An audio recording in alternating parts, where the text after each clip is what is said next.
afternoon to hear to Professor Shimelis. He's a professor at University of KwaZulu-Natal. Let me read his brief biodata so that we will know from where he is. So he has his post-graduation from Wageningen University, Netherlands, and he has his PhD from Free State, University of Free State from South Africa. And currently he's holding the position of Deputy Director of African Center for Crop Improvement. So, and then he has a long experience of guiding MSc and PhD students, 12 MSc and 23 PhD students. One of his PhD students is Seltene, who is over here, doing his research work in groundnut breeding. I'm sorry, he has guided a total of 35 PhD students, that's the number, right? And 21 MSc students. And he has over 200 papers in peer-reviewed journals, as well as he has presented in more than 100 professional conferences, etc. And he's also actively participating in various committees and members, and he's a member of American Phytopathological Society. He's a member of South African Society of Crop Production and a couple of other societies. And more than all these things, and what's more interesting and what connects him to us is his thoughts on crop product profile designing and how to lead and demand-led plant breeding in this world. I mean, that's the conversation happening across CG centers, and I hope your talk will bring those thoughts, right? So over to you, Professor Shimelis. We look forward to hear from you. And then, yeah. Thank you very much, Dr. Janila and colleagues, and we are all welcome here. I'm really happy when I come to ICRISAT. I'm always happy. I really feel that I'm part of the community, the research community. Oh, also. Oh, there are online participants too. Excellent. Oh, that's great. Yeah. So I'm really happy that I come here and see you, visit you. Thank you very much for inviting me, Dr. Janila. I should have included her in my previous speech, actually. I think you have done extremely unique opportunity for me, because this is the 5th time I'm coming to ICRISAT myself. And this is the best opportunity to interact with many of you, the scientists, principal scientists, and the managers, and the directors within the center. So I'm so really humble by this arrangement. I think to a little bit, as she introduced, I'm from South Africa. I come from South Africa. I'm a professor at the University of Natal, KwaZulu-Natal. It's one of the top universities in South Africa. In fact, it's one of the best universities in Africa, the 6th, I believe. So it's really high-performing and very distinguished universities that I'm happy to be part of my institute. UKZN, I am in the School of Agriculture and Environmental Sciences, based at the African Center for Crop Improvement. We abbreviated ACCI. And ACCI is one of the flagship African Center of Excellence in plant breeding. We have trained over 110 PhD graduates in plant breeding in the continent, who are really now, some of them are active breeders, some of them are managers, and in a key government positions in Africa. So the ACCI is really one of the best center, high-performing center in Africa. Now, after introducing my center and myself, what is the topic of this talk, really, that I want to share with you, is about the demand-led breeding approaches, implications for cultivar adoption and commercialization in Africa. So I want to say a little bit on demand-led plant breeding. You may ask me, we thought that we are doing what we do now is demand-led, but you may find it that, especially for our continent, really, breeding was not demand-led. It was not. And I will mention the reason. And most likely also what's significant for ICRISAT, remember ICRISAT has got mandate crops, And Africa is a focal continent also for ICRISAT. In that regard, I really have to convey my message that whatever you do in terms of your breeding and technology development, it should be demand-led. It should be needed by the clients, most notably by the farmers in the market. So it has got some kind of lesson from this presentation that I'm presenting. And technically, if you see those flags there, those signage at the bottom, there are quite a number. They are a diverse group. It's not only my own. It's a contribution of quite diverse groups. And that partnership of all these groups is there a pointer here? No, you didn't show. Yeah. So these are all the partners all over Africa, and some of them are from Europe. Syngenta, Foundation for Sustainable Agriculture, and then we have got the Crawford Fund in Australia.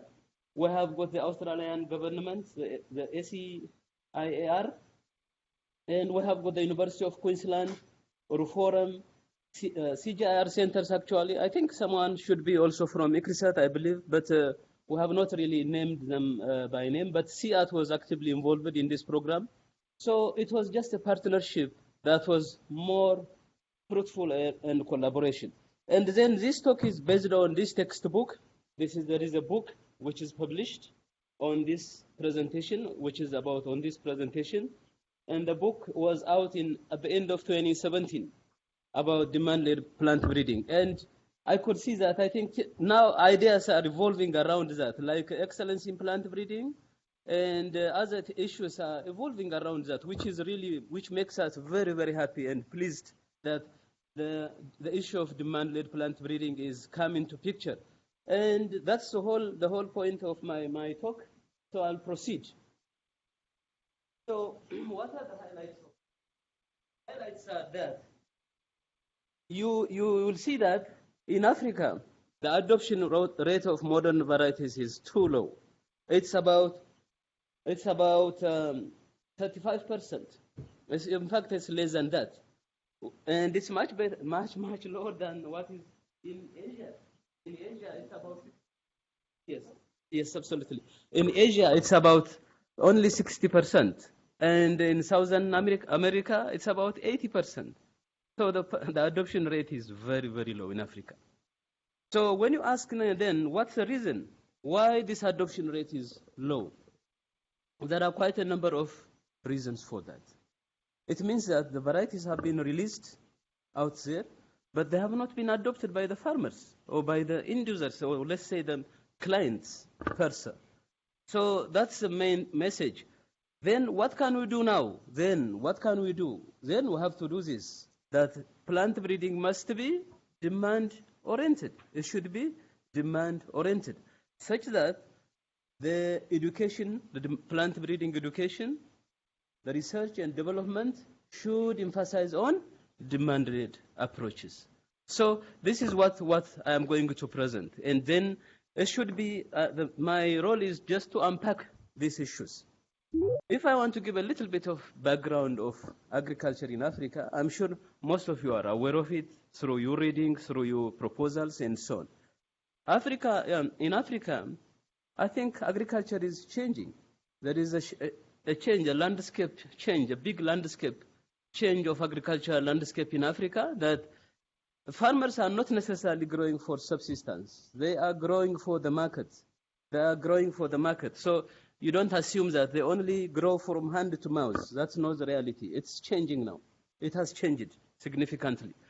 So they produce a little bit of surplus that is going to local, regional, and international markets. So there is a market system where the farmers are selling the product. And then in the continent, there is high demand for food, feedstock, and bioenergy, because we have got high population growth, urbanization, and lifestyle. The people's lifestyle has changed now. There is a choice. There is a demand for certain groups of foods on the continent. Then we have also new breeds of consumers. There are new people. There is high demand for organic foods, special foods, right? Healthy foods, and so on. So that calls for now for special food items which must come from plant breeding. So in the continent, there is a high level of demand for food than anywhere else in the world, I think. Africa needs more food. So we needed high level of food. In the continent, the population is about 800 million, which is now also estimated to be close to 1 billion, which is less than the population in India, right? So you have about 1.3 billion people in India. So the whole continent of Africa has I think sub-Saharan Africa is about 800. Then about a quarter of this population is malnourished, undernourished really. We needed more nutritious food stuff. So there is a high level of nutrition problem. The population is growing by 3%. This population is expected to double in the next 35 years. And the population growth is double in urban compared to rural areas. You see that there is a high level of urbanization in Africa. So when there is a high level of urbanization, we need more food to supply the urban dwellers. So this figure shows compares the whole different continents where Africa has got the highest growth rates, especially in cities, in urban areas, followed by Asia, Latin America, North America, and Europe. So because of that, we need really high level of food growth. Food production and productivity is key for this continent. So the African agriculture, like even the Asian agriculture, is challenged by many, many factors. There are many factors which affect our productivity especially under smallholder farmings. And I know most of you are aware of this as breeders and as researchers in various crops of the mandate crops. The production, the yield is really low, below 2% for much of our crops. 2 tons per hectare for most of our crops, whether maize, cotton or millets, rice, sorghum, wheat. It's really low, 2% to 2 tons per hectare. So there is a really high level of productivity in the continent. So you see that now the role of plant breeding is obvious to have high performing varieties. So because of this low yields, then they have low crop yields, food insecurity, low market surplus, low farm cash income, and poverty, and this is a vicious poverty cycle going on in the continent. So we want to avert that and to minimize the level of poverty in the continent. So as I said, there is a problem in Africa, but there is also optimism. There is hope in the continent. It's not always all bad. There are some good things in the continent. And this is showing by I will give some examples. During the 2004 to 13, there is high level of GDP growth per capita in most African countries. There was high level, like South Africa has got high GDP compared to other countries with higher level of GDP per capita in USD. Then some countries like Angola, Ghana, and Ethiopia, they used to enjoy 9% GDP growth during this time. So there is really development. There is a unique growth and development in these countries. And the World Bank, as reported in the Economist in 2015, the GDP growth in 2015 in Africa was 4.5%, which was next to Asia. Asia was the leading because of the high impacts in China and India also. So Asia was the leading, and then Africa was also doing very good in terms of GDP growth in 2015, which was almost 4.5%. This was matched through agriculture. So agriculture transformation was key for the continent. Then another also positive issue in Africa, there is markets.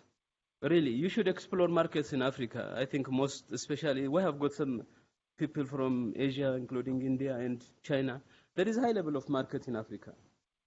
And there is intra-Africa market. There is high level of, it's not in the past. These are supermarkets which are functioning in Africa, like ShopRite, Choppies, Pick and Pay, and so on. So you'll find these supermarkets all over now. They're spreading over the continent in Africa. What does that mean now? So the product produced should have market in the continent.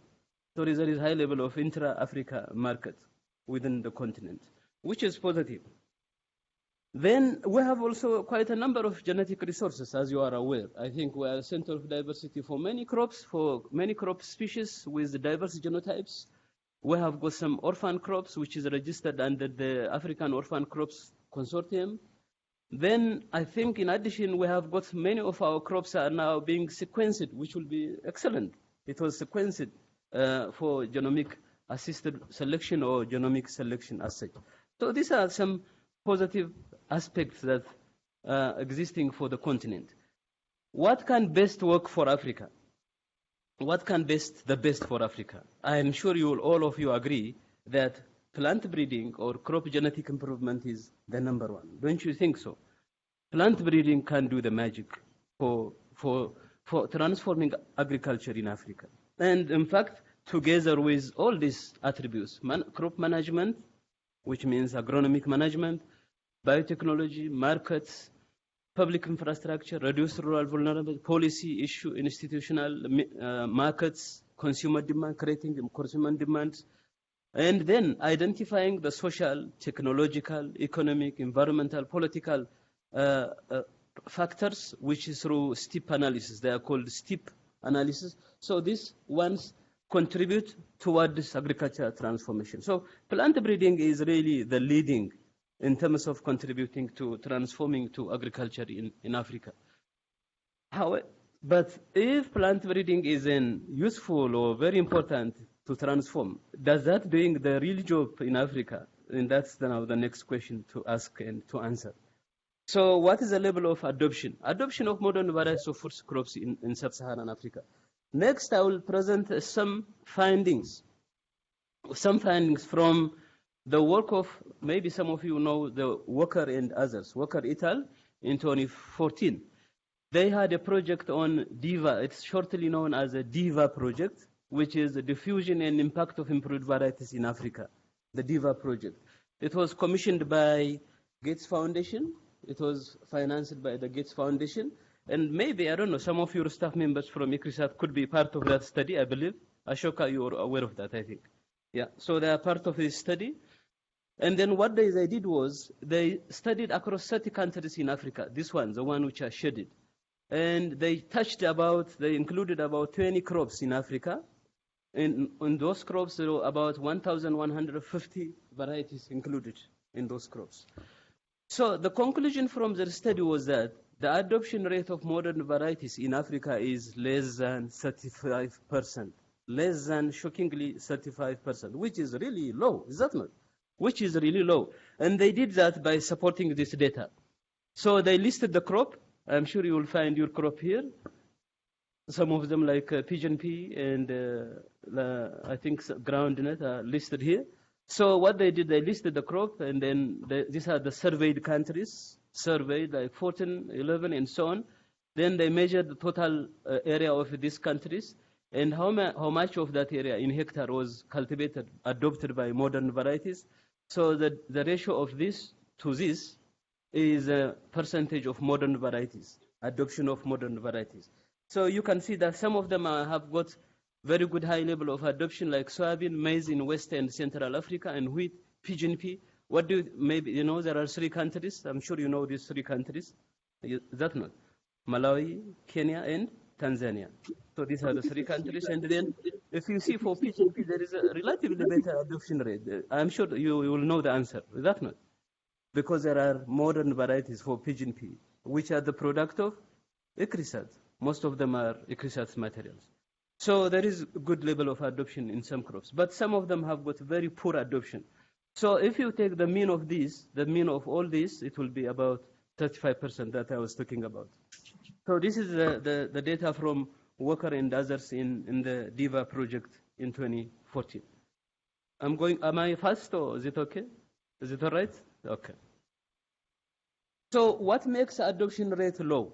I think we can speculate many factors, is that not? I'm sure from our studies, from our plant breeding modules, we know that the poor adoption, there are many causes of poor adoption of varieties by growers. Can be that some of the new plant varieties did not adequately meet the needs and preference of the value chain, such as processors, retailers, and consumers. It's true, is that not? if they don't meet the needs and the requirements, they cannot be taken. They don't take it really as such. Then it could be that some of them have got are not suitable to meet the changing market demands. Yesterday, the pigeon pea breeder, the Anu, is it? Yeah. She was mentioning to me that there are some introductions from Africa, the pigeon pea, to India. But unfortunately, those introduced materials are not accepted by the market because the seed size is bigger and they don't need it for processing. You see now, so there is a mismatch between what is produced by the farmers and what the market needs in India. So there's some things like that. So we should know what is the market is really needing in terms of our varieties. Sometimes the farmers are not aware, the seeds are not available, they are not profitable, and the farmers are very also clever. They don't want to take risk also. They don't want to take risk losing the materials. Then they don't have access to seeds, to credit or finance and production input. So there are quite a number of issues to consider. I think this is a really very important message from Africa perspective, and most likely it should be the same in India. Most of our supply system, production system is supply-driven system. We supply, we really push things for the farmers, and that's a problem in Africa. So in that case, the science and technology push technologies to the farmers, but it has got its own disadvantage. The disadvantage is that I'll ask the plant breeders, most of us are government plant breeders, ask them to give seeds to the seed producers. Then the seed producers will supply the seed to farmers. The farmers may reject those materials. They reject it. They are not really interested. It means if it's not really grown by them, the whole value chain will cut off, will be disrupted. Is that not?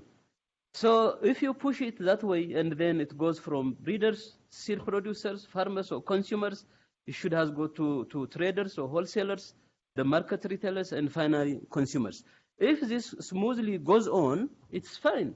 The supply should have worked, but that's not the case. In most cases, what we supply to farmers they are not really interested because they have got their own demand. So, but compared to that one, this slide shows the demand-driven approach. In this case, there is a market pull. So we are saying that in these demand-led approaches, we say that let's create the demand. Let the demand will be the market pull, the market demands. What does that mean? It means that first, let's start from the consumers. We should start from the consumers. Let's ask them, what do you want? We want to eat, we want to consume this, we need these materials. Once they know that this is what they need, then they will ask the market, they will go back to the market, what they need. They will ask the market. Exactly. Then the market should go back to the traders or the wholesalers to get the required marketing stuff or the food stuff. Then the traders should get it from farmers and consumers. The farmers will go back to the seed producers, asking the required seed varieties. And then when the seed producers, the seed people will be going to ask the breeders, please supply us of these materials. Do you see that? So demand creation is not supply. It's based on the perception of the needs, the preference of the consumers, which are, we call them clients. Is that not? Or sometimes we can include also the stakeholders. So that's what a demand approach means. A demand-led approach is based on the market pool, the needs of the market, so that there is a high level of product adoption. Do you agree with me? I believe you understand and you agree with me with this one. So demand-led is about the market pool. It's not about the supply system that I mentioned here. If you supply, it won't work. It won't really work. And it didn't work for many years for Africa. So we have to do the demand approach. So what is this approach? What is this approach now? What is demand-driven plant breeding approach? I will try to really briefly explain what's the background of it, what was the objectives, and what are these partners, and who did this demand-led philosophy, who came from, and what that means. So the philosophy, the idea came in 2012, by the way. It came by the Swiss, Australian, and African partners during a meeting at the opening of the Australian International Food Security Research Center in Sydney. It was in 2012. So during that time, then they asked, how can modern, because there is always issue of food insecurity in Africa. So the guys were saying, no, always we have problems of food security in the continent. So how can we make demand-led breeding into modern? How do modern varieties contribute to food security in the continent?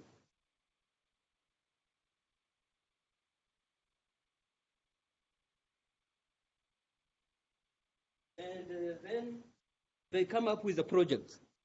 They come up with a project. The goal of the project was to enable African plant breeders to create high-performing varieties which are customer-focused and adopted by smallholder farmers for local and regional markets. So that was the goal of the project. Then the project had some objectives which were split into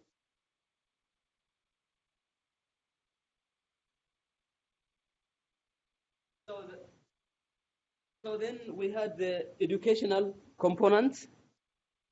It means now we have to start, if you want to make impact, you have to start from the schools, is that not? From the universities, from colleges.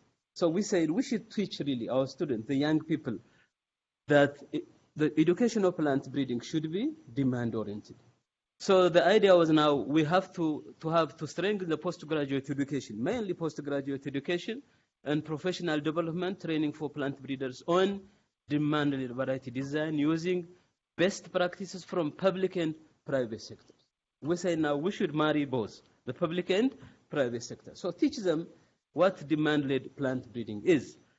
Then we also, the idea was that we should develop a Pan-African educators group.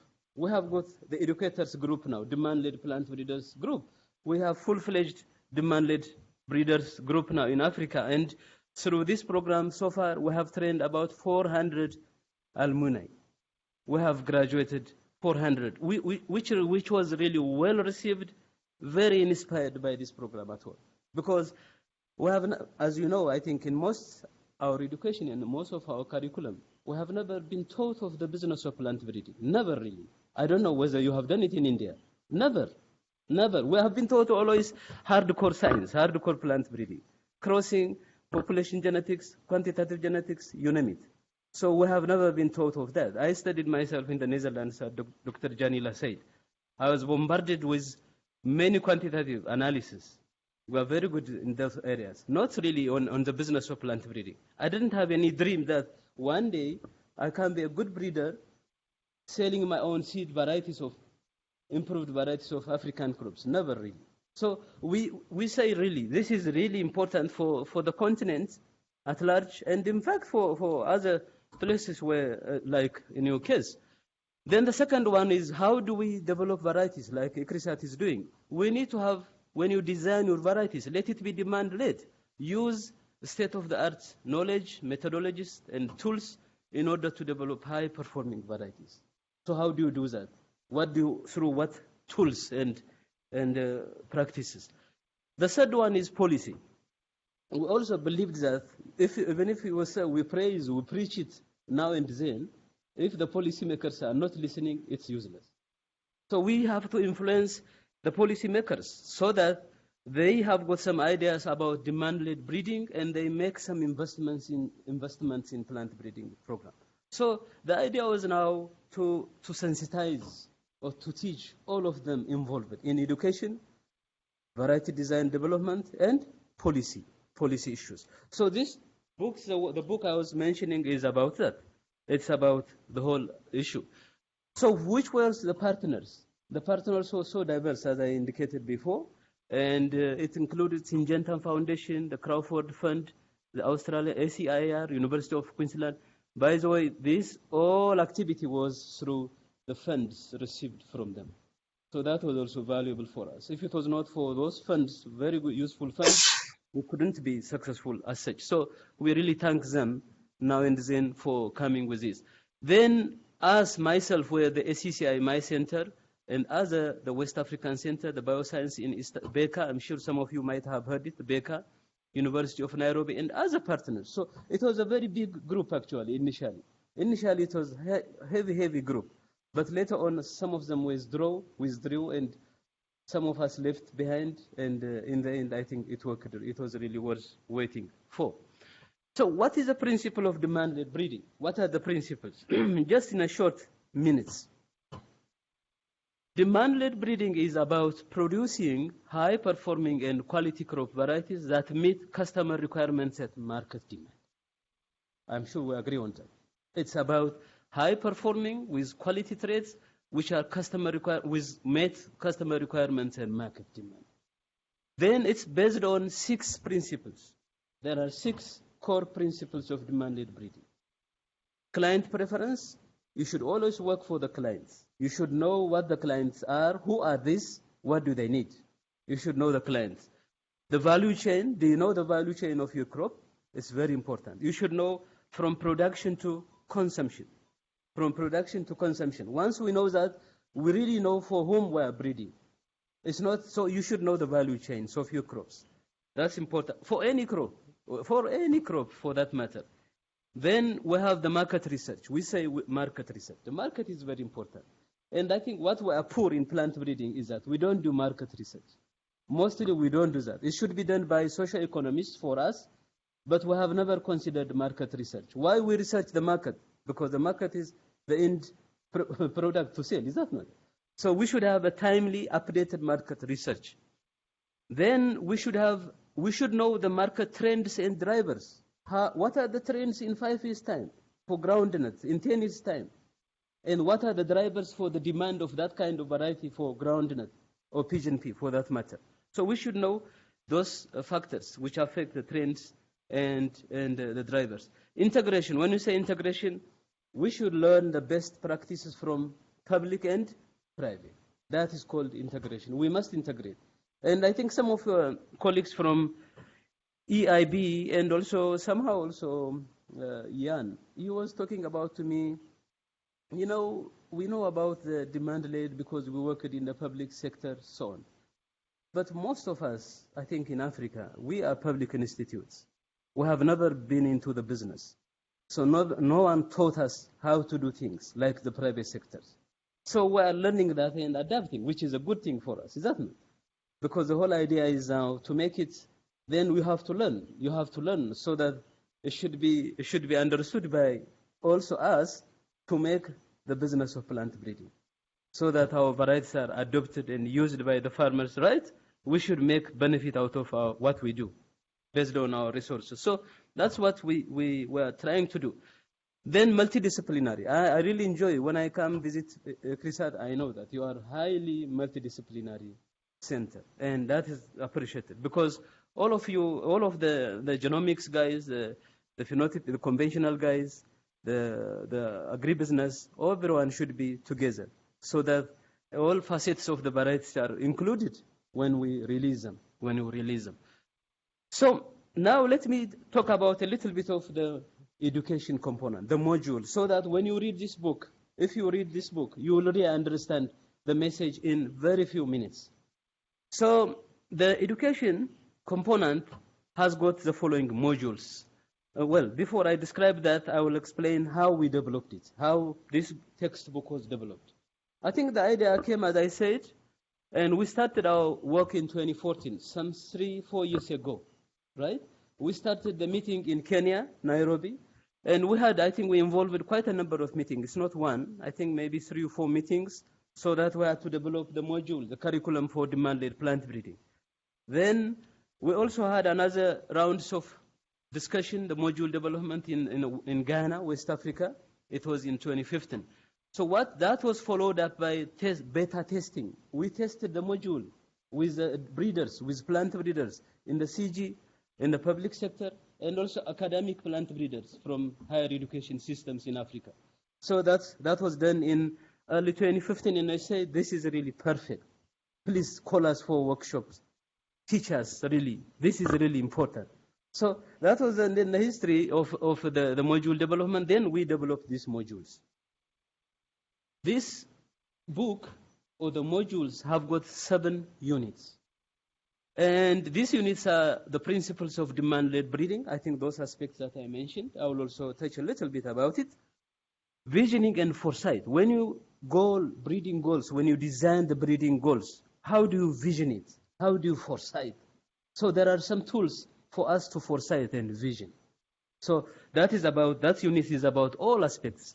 Then who are the clients? What are the needs? What are the value chains of your clients in any crop, for that matter? Variety design and setting standards. This is my passion because this was my main contribution in the book, which is variety design and setting standards. Then variety development strategy and planning. This is now, I think, being taught in Atik Research Campus. Is that right? The EIB is teaching about the breeding stage plans, right? Then, and in fact, it's part of it also, product profiling. They also teach about product profiling and breeding strategy and planning. So if you see in the book, this is well mentioned and well described. I think the stage plans they are talking about in the EIB is the same that we are saying, which is fine. Then we have got the breeding investment decision. I think this is key also, especially for the young plant breeders who comes from institutes. The challenge is to get money, is that to get funding.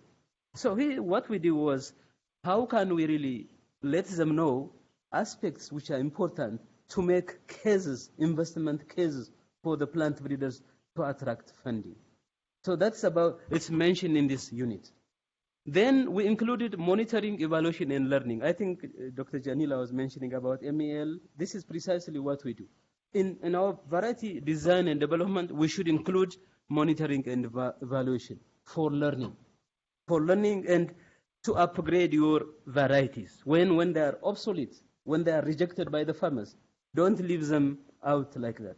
They should be corrected, they should be improved. That has to come from the data based on the monitoring and evaluation process. So these are the main units. When you read the book or when you study this, the whole idea is covered. So that makes it now a compact module. A little bit background.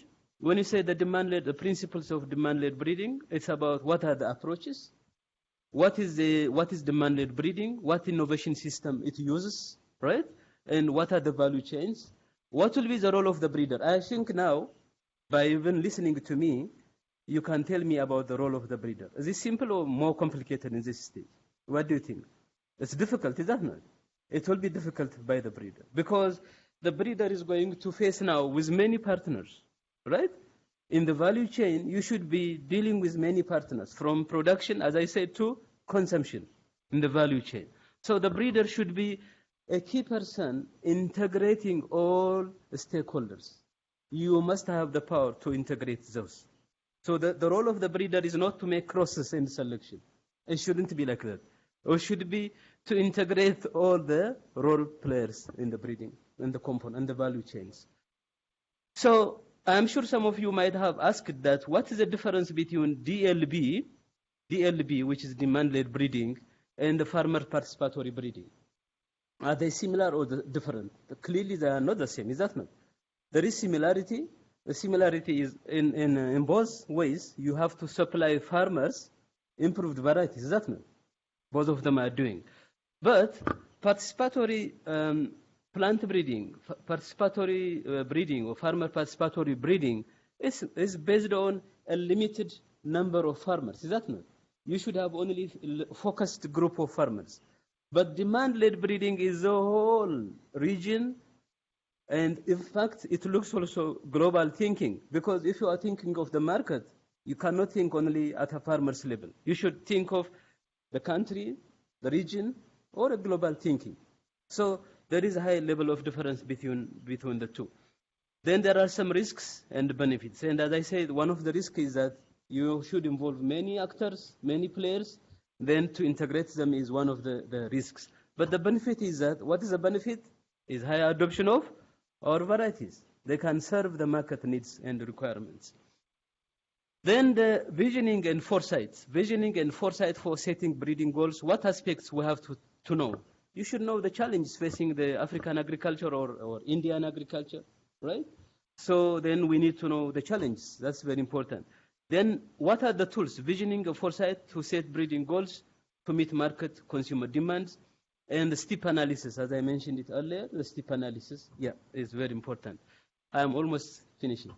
So the clients and the value chains, what are the clients? What are the stakeholders, the market segments? And I'm sure some of you might ask me, what's a market segment? So sometimes you have got one market. It's not the same for rice. What is needed in rice in Malawi is not the same as in South Africa. So whatever you grow, it should be for certain segments of the farmers. Yeah. Then the clients with the value chains, the understanding the markets and the market research. This is also my passion, as I said. Variety design and setting standards, product profiling. This is product profiling. We teach it. We explained it very well about product profiling. Product profiling also, according to DLB, we don't prescribe product profiles. You cannot prescribe because it depends based on the local circumstance, based on the local needs and preferences. We can have a generic profile, but there are some issues which are really unique for certain areas. So, but product profile has to be done exhaustively and as needed by the clients. How to design your variety? It's more of breeding. I think we've trained for that. Is that not? We have trained to design our varieties, to make crosses and make selection. Trait prioritization. This is key also in demand-led breeding. When you don't use selection indices and so on, not quantitative things. Well, you can use selection indices, but in demand-led breeding, there is another way of prioritizing your traits. Selection indices, it can be useful, but I will mention what are these trait prioritization methods. External standards.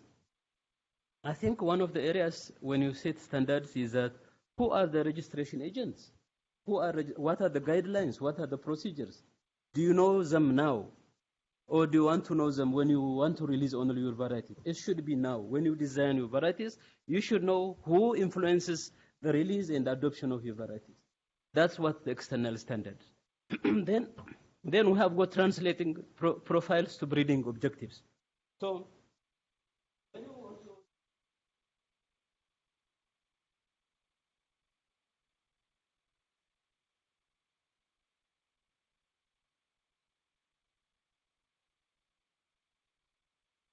what will happen is that when the profiles are listed, then the breeding objectives and the goals should be also amended. Is that not? It should amend. So the profiles and the objectives are always going side by side. According to the DLB principles, to prioritize your traits, trait prioritization should be based on two guidelines. One is the price of your traits, the market value of your traits. We call it price differentiation, the price of your traits. The other one is the market demand. The market demand. When we say market demand, we mean that how many growers are interested in your traits? How many growers? And what area that covers? To what extent your traits are covered? So if you have got the two dimensions, the market demand can go from 0 to 100%. The market demand, is that not? If there is high demand, many growers are interested, there is high percentage, is that not? Then this is the value, the price differentiation, the value. It can be low value or high value. So if your trait has got high value, which is excellent. If it is low value, it goes down here. Now, you have traits which have high market demand, and good price in the market. These traits are called winning traits. So these are the winning traits. If you have got traits which have high market demand, unfortunately you don't have money or you don't have value price, these are still essential traits. These are essential traits. And there are some traits with no market demand, they don't have any price in the market. These are low potential. Then these are niche opportunity traits. Niche opportunity traits are traits which have got high values now, like organic food, is that not? Like the organic food items now. There is high level of demand for them, is that not? But many people are not interested in those. Is that not right? Yes. So, but there is high niche opportunity. You should know the niche place now, the niche opportunity. So this is how demand-led think about trait prioritization, which makes sense, is that not? Which really makes sense. So we should use those kind of attributes, those parameters in demand-led breeding, the price and the market demand. So briefly also the variety development strategy and planning. This is key. How do you, the new variety development strategy, what is your strategy? You should have a clear strategy in your variety design and development. And we describe that in details. There are stage plans, stage 1, stage 2 from production to selling, marketing. So those are defined. Timelines and critical path analysis. Did they describe about critical path analysis? I think the critical path analysis is a method where you can achieve short generation of breeding as much as possible. One example is double haploid. Is that not? If you use double haploid method compared to ordinary selfing, the time is significantly low. Is that not? So that's where you can become smart in terms of releasing a variety as soon as or as quickly as possible.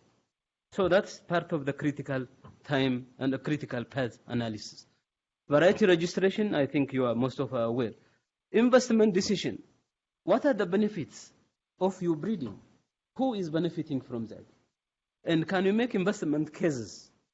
So your investment case depends on the benefits you are really explaining to the funders. So then you can have influence on investment decisions. One can influence the investment decisions as such. So that's unit 6. The unit 7 is monitoring and evaluation, which is the last unit I'm about to finish. The MNE is key because this is based on performance benchmarking. Performance benchmarking. You should have standards. You should see the opponent's varieties and benchmark against that. The same, above, or below that, depending on the benchmarks we have. Then, underlying the principles of monitoring and evaluation in demand-led breeding, it is well unpacked in the textbook. Setting key KPI, the key performance indicator. So every plant breeder should have a KPI. So your KPI should be defined at all the stages of the breeding.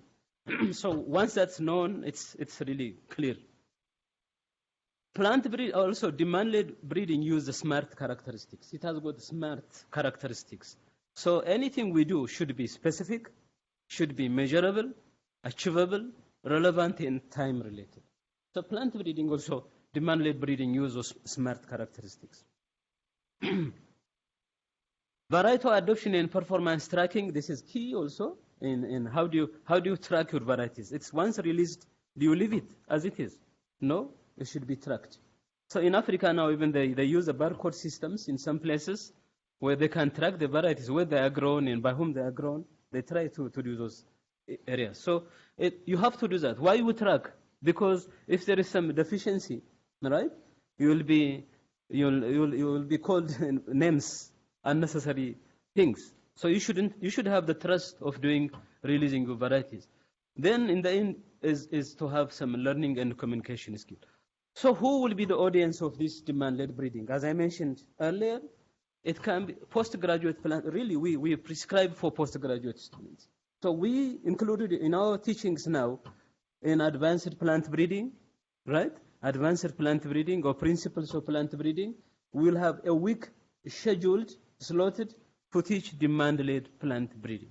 So we can have a textbook, a resource, which is based on electronic copies and some other resources. So we teach them for our postgraduate students. Educators, us, ourselves, plant breeders, then breeders, professional breeders, and research and development managers. Of course, our managers, they should know, because the role of the demand-led breeding is quite demanding. They should know that and support. And this can be done. The modules we offered in Africa now, it takes us about now effectively 2 days, the whole day, 2 solid days. We can do that in 2 days. If you relax it, you can do it in 3 days. But for postgraduate students, maybe 5 days can be enough for 5 days. A little bit relaxed. So the educational resource, the teaching manual, this manual is now converted into a textbook, the textbook that I showed before. Then the PowerPoint slides, I think I also...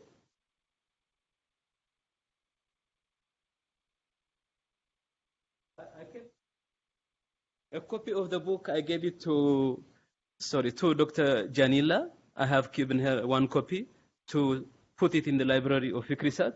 So hopefully you will get that copy. Or when we also, I think the publisher is not wanting us now to share the PDF file, but once we are allowed, I can also share the document, and it can be shared for use. So this book is in the library with also PowerPoint. Those things now, I'm sorry to load you with all those ideas, but these are already here, unpacked here. I try to give you some sense about what DLB is, that not? So the textbook is very good resource, the PowerPoint included, and it also will be available on the web. So as a summary,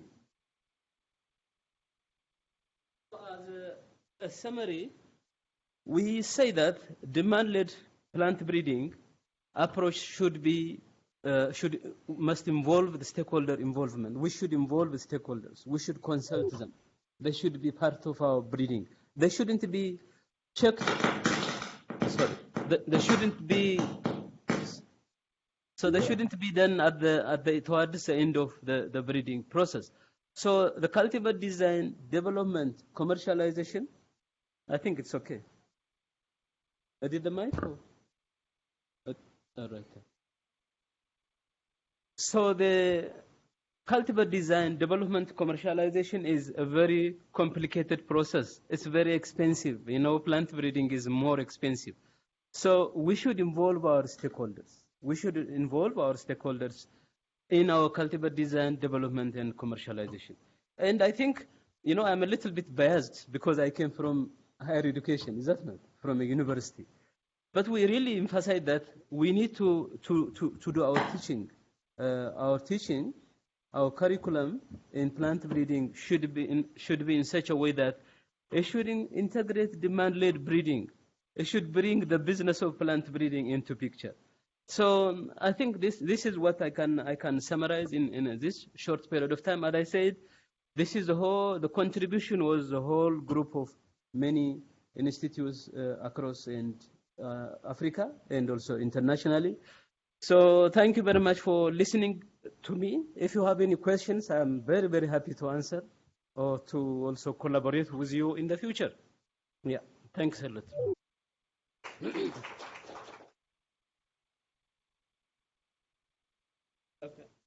Yes. Yeah. Thank you very much, Professor Shimelis. This is Chris from Nairobi.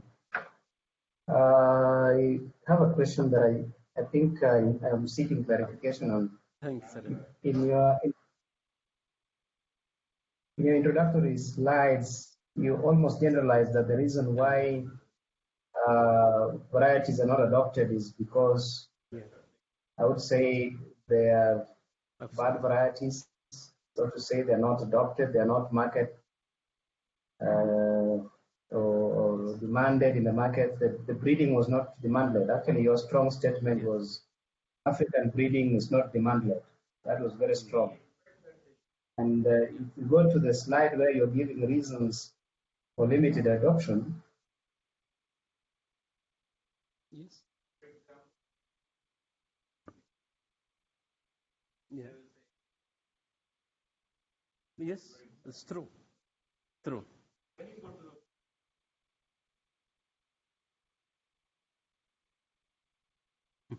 Absolutely. Yes. Yeah. Yeah. Absolutely. Absolutely agree. There will be many such cases. Yeah. If you involve all of them, like for example, milling. Yeah. Yeah. Yeah. Glass industry, they will say this. Mm-hmm. The moment you go to the market, there is packaging when you sell in the market. So common sense for me is Absolutely. And yeah. The grain appearance, that is more important. I agree. Agreed. I think that's very important case. So the farmers, what they need, mostly they need quality traits. I mean the flavor, the food quality. Yes, absolutely. And then followed by the price. Because they have to sell it and get monies. So that's precisely what we say now. So let's not assume the farmers want this. That's always assumption. Especially in our case, really. The breeders assume that this is what the farmer wants. But that's not the case. They have got their own intrinsic values. They are really wanting to grow those varieties for themselves, for food quality, and at the same time for the market. So that's what we're saying now. It's really good to know the value chains, to define the value chains. What product for whom? So the value chains are really key. Thank you very much for that contribution. Thanks.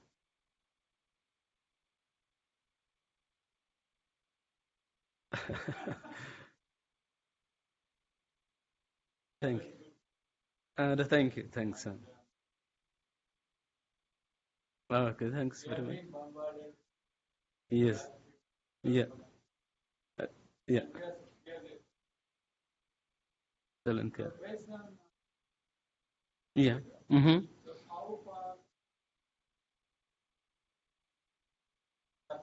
Yes. Thank you very much. Yes. Yes. Yeah. It's very important question, actually. Thank you, Dr. Ashok. This principle now, it's just there is a stages also of the demand-led principle now. The principles are now accepted. Most of our breeders, the young graduates, including young graduates, they are really happy that, well, in fact, it is timely for us. Now we are starting breeding programs, we have objectives and goals. So now, from now onwards, we must make sure that whatever we do should have a demand. So that's the first stage. Then, in terms of this project, the demand-led breeding project, we finished phase 1, successfully finishing in terms of developing the modules and training also some of our alumni. So we are entering to phase 2. Phase 2 is now about implementation. Let's follow these principles and proceed and achieve what is needed in our practice. So what we do in the project is now we are aiming to financially support few flagship crops like soybean, or maybe some sorghum or wheat. So we have got now focal researchers, breeders, where they can exactly apply the principles and track them in that direction. But most nurses are happy that please come and teach us, give us this, and so on. So it's well received. And the same thing, I think you mentioned it now, that it's really a very good concept, especially for us. I know that private sectors they have got their own things, but the good thing is we learn the best practices now when we should follow on that and do our breeding demand-oriented. So we are progressing on that. Based on the project, which we will have phase 2 is implementation. Exactly defining the product profiles and implement. And in phase 1, still to continue our outreach program, that we should teach more coming breeders so that they can be demand-led plant breeders. Yeah. Yeah. Yeah.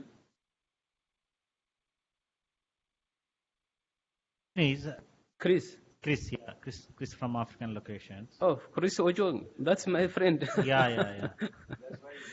Okay. Yes. My point is that it is not accurate to generalize the varieties are not adopted because they are not demand-led. Mm-hmm. Or that they are bad varieties. There are more reasons that limit variety adoption, such as low awareness, poorly developed seed systems, yes. limited involvement of private sector due to risks, and low profitability of seed business of some crops. Yeah. The private sector does a lot of promotion, mm-hmm. yet their work is demand-driven. Yes. Yeah. Marketing, though, thousands of demonstrations, yes. mass media, etc. Could you please address this question? Okay. I think, it's just 100%. That is what what the demand-led breeding is trying to do, to describe those aspects. It's just like one can answer this by asking a question: why the private sector is become successful? Easy. Why they are successful? Because there are quite a number of things that makes the varieties more demanded by the market. They are doing for the market. So what they do quite a number of activities, from product design to marketing. So, but in most of the public sectors, we are not doing that. And we are precisely saying that, including branding, we don't have a brand. We don't brand our varieties. We don't really popularize it. We want to market it aggressively like the private sectors.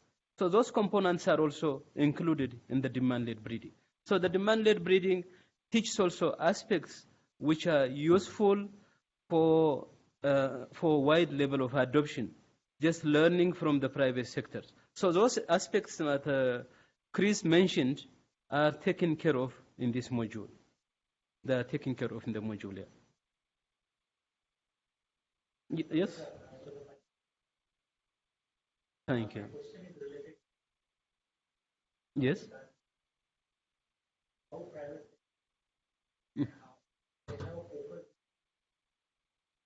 Mm-hmm.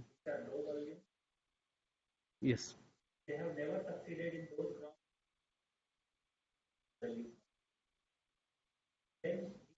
segments are entirely different. Mm-hmm. The principles really fit well when you talk about demand-driven breeding or demand. Yes. So up to creation of a product, it is the same, but when we are moving towards commercialization, Mm-hmm. for these kind of crops, market is also not. Mm-hmm. And then we don't have those things in place to get all the valuable information to design our product. Yes. So there are some fundamental differences among these two segments. Yes. And how demand-led breeding is considering those differences while putting those principles into every crop. Yeah. No, that's true. The private sectors, when you see the private sectors, which crops they are dealing? They deal with maize, wheat, sunflower, right? Cotton. These are high-value crops. And they have been always, and when you see maize, it's a hybrid maize, because there is a source of money. They don't go for sorghum. They don't go for pigeon pea. They don't go for groundnut because of the many, many bottlenecks. And also, we are not really into as such to recommend them, please do these crops. We are public plant breeders with the CGs or NARS. We are saying that, most of our varieties developed they have not reached to the farmers. They are not adopted. So let's work on the high level of adoption. So when there is high level of adoption, they can have high food security, and also there is also market influence. We can influence the market. Being a public plant breeding program should work on that. So that's precisely the whole teaching. The whole teaching is, let's make our breeding demand-led breeding. Then now the question is now how to make it. Then let's follow the principles, right? So those principles are the ones which are described. But I agree with you, there are exceptions. There are some sticky situations. Some crops are niche. You see those niche markets. So we should handle the way we want. Are we dealing with winning trades or essential trades or the niche market? So you have to define and proceed on that. And you cannot define it alone. What we say is, let's consider the value chain. Let's consult them. Who are the clients in the end? So if you target our clients, customers, their needs, preferences, there is high chance of adoption, given some challenges, really. And also given that the role of the breeder is not easy. You are working with quite a number of partners in the value chain. But the whole idea is, for you to be successful, you have to work along the value chains. Or it's a misinvestment. There is a misinvestment. You invest, but not for nothing, one. Secondly, you also lose your trust, confidence by the government, your government, the other governments. You get the money, but you have not delivered. Why? So you see, it checks it has got checks and balances there. And then when you make the checks and the balances, then you will be asked now, okay, what to follow? What do I do? In the end, I think we want, all of us want to be successful. Is that not right? That's it. Yeah. So, yes. Yes, you.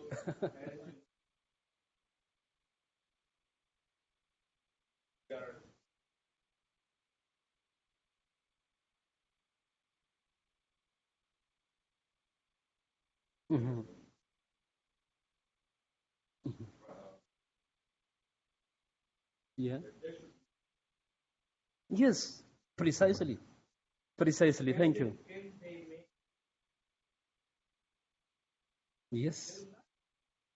So I feel worried many.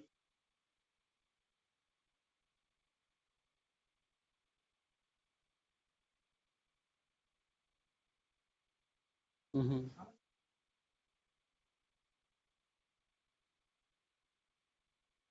Mm-hmm. Mm-hmm. The farmers, the traders, everything, Mm-hmm. what we are saying. But still in our crops, Yeah. we don't have that much. Yeah, yeah. And because we work at that level, still the gap between, The two? Yes. linking varieties to the farmers. Yes. Missing. So I think we should also ask that, Yes. can private sector make a dent in ground? Perfect. No, thank you very much for that input. I think public-private partnership, it shouldn't be only by name. It should be by practice also. But what we can do, I mean, precisely you described it, we should tell them this is what we want. Let's ask them. Sometimes you cannot get any solution if you if you don't tell the issue, the problem. So let's tell them based on our demands now. This is the demand. Let's go on based on the demand. No, so these demands are 1, 2, 3. I agree with you. So we have to learn from them. Public-private partnership is key. Is really key. Yes, yes.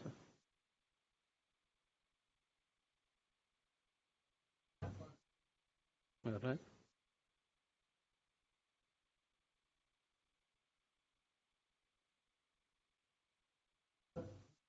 Mm-hmm.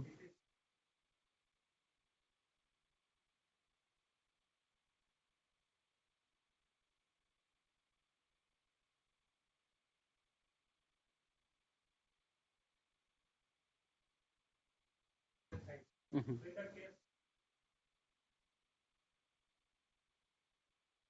Yeah.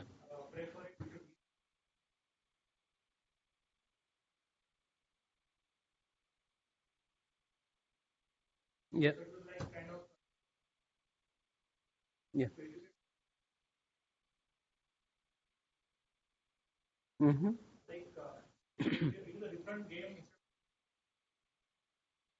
Yes. Absolutely. Yeah.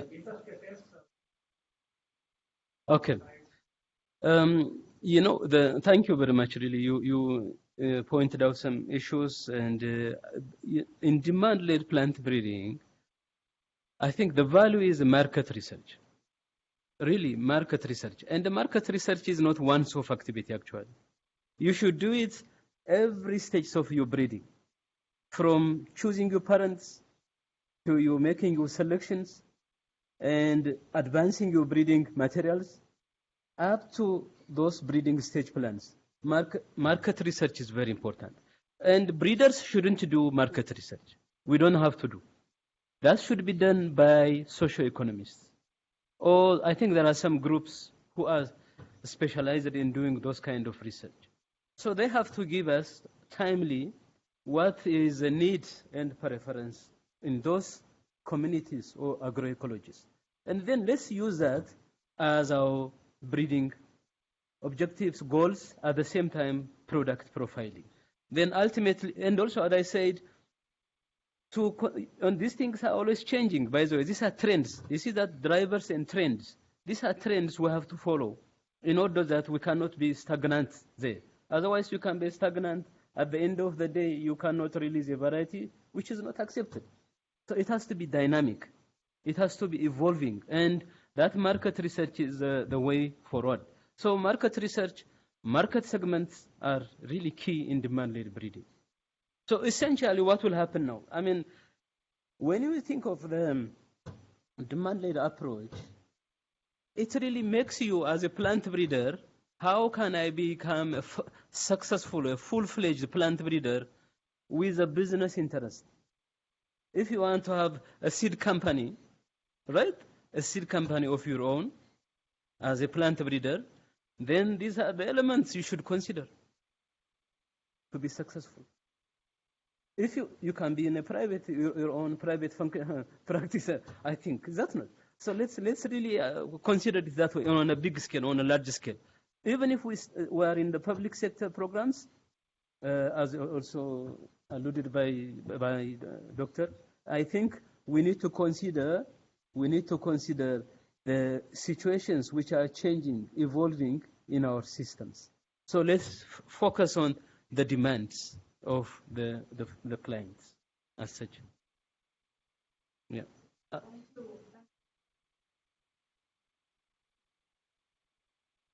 Yeah? Yes. Thank you. Thanks very much. Thanks. Thank you. All right. No, thank you so much, actually, for listening. Yeah.